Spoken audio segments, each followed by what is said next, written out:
여호수아 19장 49절에서 51절까지 제가 봉독해드립니다.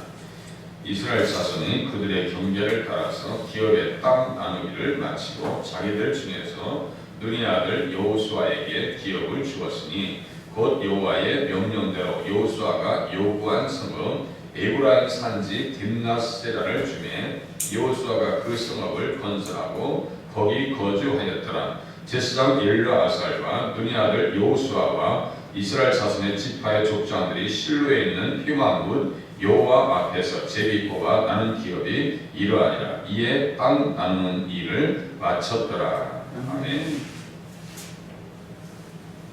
19장 50절을 통해서 51절을 통해서 가나안 땅 군대가 모두 종결되었다라고 하는 것을 확인할 수가 있습니다. 이것은 하나님께서 언약하신 아브라함에게 언약하신 가나안 땅을 주시기로 언약하신 그 말씀의 성취, 그러니까 언약의 말씀 그대로 되어진다라고 하는 것을 역사적 공간 속에서 우리에게 가르쳐주고 있습니다. 하나님은 신실하신 분이에요. 언약의 신실하신 분이에요. 이를 다 맞춰놓고 여호수아는 에브라임 지파였기 때문에 에브라임이 거주하는 곳 딥낫세레를 물려받았다는 내용도 포함되어 있습니다. 그 땅에서 성읍을 건설하고 예수님 오시는 날을 기대하면서 살다가 110세에 죽임을 당합니다. 24장 29절에 보니까 2일 후에 여호와의 종 눈의 아들 여호수아가 110세에 죽었다 이렇게 써있어요. 그 앞에 수식어가 참 은혜로워요. 여호와의 종 눈의 아들 여호수아. 여호와의 종. 이렇게 제가 여호와의 종을 쭉 한번 연구해봤더니요, 몇 명 안 나와요. 등장. 모세, 다윗, 여호수아 이런 사람들 몇 명만 등장하죠. 인물이 등장하는 사람이 별로 없어요. 그 이야기. 참 여호수아를 설명하는 데 있어서 여호와의 종이다. 얼마나 아름다운 은혜로운 이름입니까? 이것 이상의 이력이 없어요. 우리 이력서를 가지고 있으면 막 그냥 이것저것 다 붙이고 싶잖아요. 그런데 그렇지 않습니다. 여호와의 종, 눈의 아들 여호수아. 이게 얼마나 은혜스러운 말씀입니다. 신약 성경에 보면 예수 그리스도의 종 바울 이렇게 쓴 것과 똑같은 거예요. 다시 말씀드릴게요. 구약과 신약은 이렇게 손이 이렇게 딱 마주치는 것과 똑같은 거예요. 구약과 신약은 별개의 말씀이 아닙니다. 같은 말씀, 다른 시대, 다른 표현을 보이지 같은 말씀이에요. 항상 같은 말씀이에요. 예수 그리스도 예수의 종 바울, 하나님의 종이요 예수 그리스도의 사도인 나 바울은 얼마나 그 이력을 내서 얼마나 많아요. 가말리엘 문화에서 공부했고 바리새인 중에 바리새인이고 율법에 의르는 흠이 없는 사람이고 공회의원이고 국회의원이고 그래도 내가 영장을 가지고 법을 집행했던 대단한 사람이야 라고 할 것 같죠? 다 버려버려요. 그리스도를 아는 지식이 가장 고상한 것이기 때문에 배설물로에게 했어요. 그런데 예수 믿어도 그거 못 버려가지고 내세우는 걸 좋아하는 사람들이 있죠. 저도 그런 성향 중에 한 사람입니다. 나는 속 빼고 얘기하는 게 아니에요. 나도 그런 사람 중에 하나라고.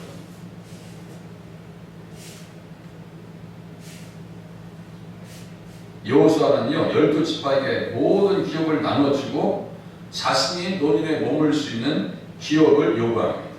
그것도요 자기 욕심에 이끌려서 그런 게 아니에요. 땅 나누기를 마치고 이스라엘 자손들이 49절 보세요. 자기들 중에서 눈의 아들 여호수아에게 기업을 주었다. 그래서 맨 나중에 나와요. 그리고 여호와의 명령대로입니다. 여호와의 명령대로. 이 사람이 얼마나 사심이 없는지 알 수 있겠죠. 저 같으면요, 내가 전쟁에서 이기면 네가 먼저 차지해야지. 독재자처럼 내가 가장 좋은 데를 차지해야지. 내가 가장 먼저 갖고 그 다음에 당신들 같은 거 맞는 거 할 텐데 그게 아니라니까요. 그게 아니에요. 왜냐하면 여호와의 군대 대장 되시는 예수님을 모시고 살았기 때문입니다. 항상 예수님 덕분에 내가 사는 거야. 내가 잘 돼도 예수님 덕분에 사는 거지. 내가 못돼도 하나님의 뜻이지 이런 마음으로 살았기 때문에요. 욕심 부릴 일이 없어요. 전혀 욕심 부릴 일이 없습니다. 다 주고 맨 나중에 받아요. 하나님의 종, 여호와의 종이라고 쓴 이유가 있었어요. 그 앞에 여호와의 종, 무욕이고 무소유고 탐심이 없었습니다. 이 정말 복음의 사람이라고. 우리는 어디 양보하기 쉬워요? 자주 말씀드리지만요, 자존심 챙기면서 어떻게 예수 믿냐고요. 그는 흥하여야겠고 나는 쇠하여야 하리라. 체면적 구겨지고 깨지고 입장 곤란해지는 것도요, 예수 잘 믿는 하나의 방법입니다. 그 훈련이 돼 있어야죠. 그 훈련이 전혀 안 돼 있어요, 기독교인들이. 전혀 사심이 없었어요. 가나안 땅은요, 제2의 에덴 동산과 같이 젖과 꿀이 흐르는 지상 낙원이었습니다. 지상 낙원이었습니다. 가나안 일곱 족속들은 그 땅에서 조상 대대로 물려준 땅을 1000년 동안 누리면서 죄악과 함께 쾌락을 누렸던 사람들이에요.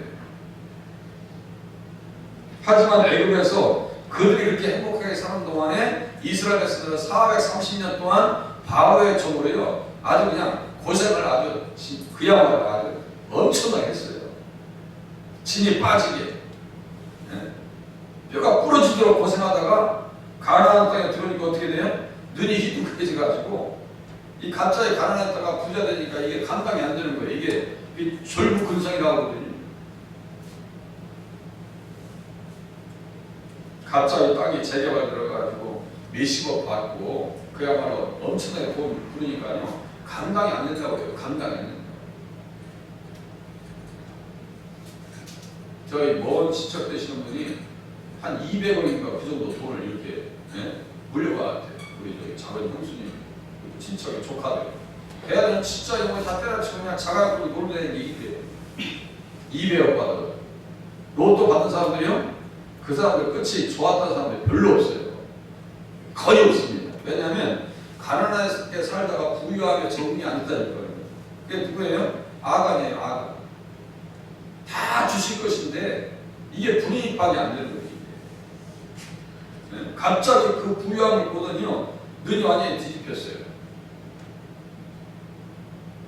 리셋이 돼야 되는데 업셋됐다니까요. 업셋은 완전히 뒤집혔다는 얘기고요. 리셋은 뭐냐면 이 정신을 다시 가다놓는 거예요. 컴퓨터도 속세계면요, 리셋을 시키면 이게 정상적으로 작동이 됩니다. 그런데 업셋 때문에 완전히 이게 엎어져 버립니다. 이런 일이 나에게 있어서도 안 되고 우리 자녀들에게서도 있어서는 안 됩니다.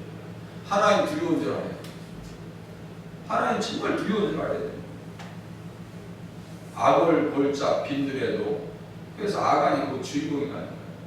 안 좋은 일에 본보기가 되면 안 되거든요. 여호수아는요, 그런 욕심에 전혀 이끌리지 않았어요. 아니, 전장에서 장군으로 싸웠는데 성을 치고 들어갈 때마다 그들이 가지고 있었던 금은 보화가 엄청나게 많았을 거 아니에요. 아니, 그냥 가는 데마다 철이고 동이고, 가는 데마다 다 지하 자원이 널려있는 땅이 저기 가나안 땅 아니에요? 집도 뭐 성들이 웬만큼 좋아야지. 튼튼하고 철벽가가 있고 말이 있고, 저 그냥 들판이 쫙 열린 데 있는 거 보면요, 저는 가끔 말을 타고 싶어요. 말을 타고 저 들판을 좀 한번 달려보고 싶다. 마음의 생각이 든다니까요. 말을 좀 한번 타고 싶어요. 그런데 말에 대한 욕심도 없어요. 왜요? 야, 하나님께서 뭐라고 하세요? 말의 힘줄 다 끊어버려요. 뒷발의 힘줄 다 끊어버려요. 믿음의 훈련이 잘 됐기 때문에 그 속에 욕심을 물리칠 수가 있었다는 것입니다. 여호수아는 또 어떠한 인물일까요? 예수님 모시고 사니까요, 깨끗합니다. 청렴한 사람입니다. 갈렙이 여호수아에게 요구한 헤브론 땅도 사락지대였습니다. 이 사람은 정말 믿음의 사람들은요, 어려운 데를 찾아간다니까요. 거기에 엄청난 장신의 사람들이 살거든요. 헤브론의 옛 이름은 기럇 아르바. 아르바는 아낙 사람들 가운데서 가장 큰 사람이었다. 기럇 아르바, 헤브론 같은 마을에 같은 동네에 같은 동네인데 거기에 누가 살았느냐? 아르바는 아낙 사람 가운데서 가장 큰 사람이었더라. 갈렙이 그 땅을 달라고 여호수아에게 와서 얘기하라. 그 나한테 줘. 내가 이 문제 해결할게. 여호수아도 똑같습니다. 가서 50절 보세요. 곧 여호와의 명령대로 여호수아가 요구한 성읍 에브라임 산지 딥낫 세라를 주매 여호수아가 그 성읍을 건설하고 거기 거주하였더라. 잘 보세요. 그 성읍을 건설했대요. 건설했대요. 아까 말씀드렸죠. 저 같으면 잘 건축된 동네 가서 뭘 그것도 어렵게 또 전쟁 끝났으면 좀 노년에 편하게 지내면 좋겠는데 그 산지에 올라가지고 또 성읍을 건설하고 거기에 사느라고 얼마나 또 뼈빠지게 고생했겠어요. 네? 이게 믿음의 사람들이 항상 험지를 찾아다닙니다. 편하게 신앙생활 하는 것을요 용납하지 않아요. 누구에게요? 자신에게. 자신에게. 예수를 편하게 믿으려고 하는 심보를 우리는 버려야 돼요.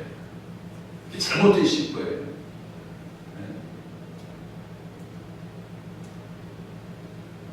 다른 백성들은 건축되어진 대저택을 차지해서 사는데 여호수아와 갈렙은요 새로 건축합니다. 되게 바보스러운 거 아니에요? 노아와 같이 남들은 실컷 옷에 벗어 젊은 옷에 노아가 500세 120년 전에 예언을 받아가지고 650년 살았으니까 500세 480세신데 480세요. 480세에 하나님의 예언의 말씀이 딱 임해요. 야, 물과 세상에 심판하니까 저기 배 좀 건축해야 되거든. 그 배를 몇 년 동안 건축한 거예요? 120년 동안 만든 거예요. 생각해요. 나무를 깎고 짤로 나한테는 시큰 놀러다니.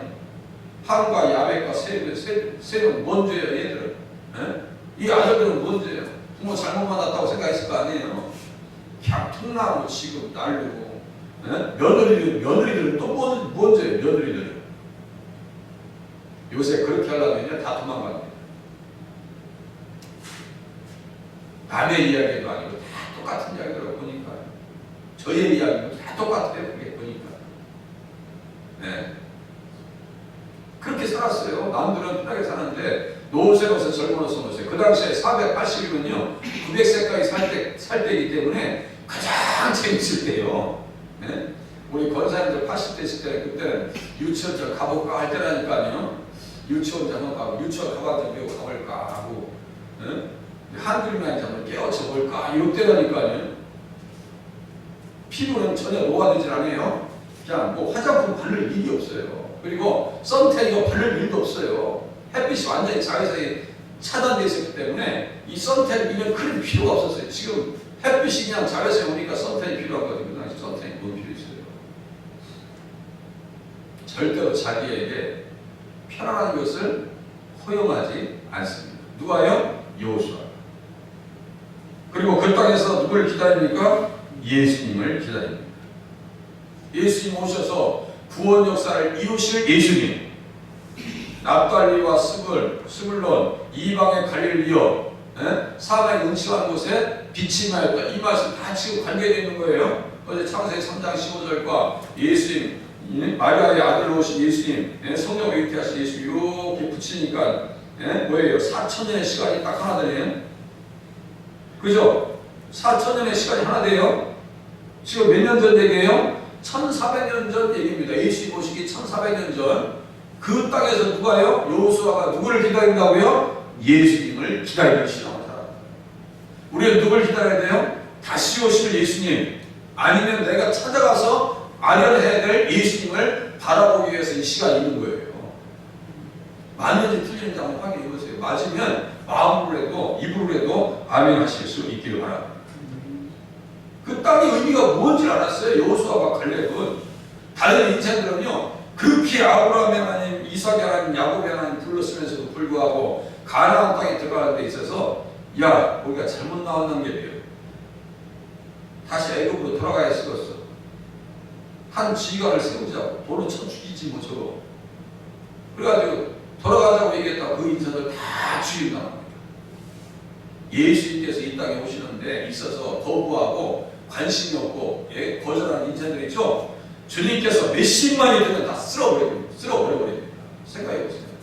노아 시대에 노아의 방주에 타작했던 사람들 주님이 궁이 여기셨어요? 하나님의 궁이가 작동되잖아요.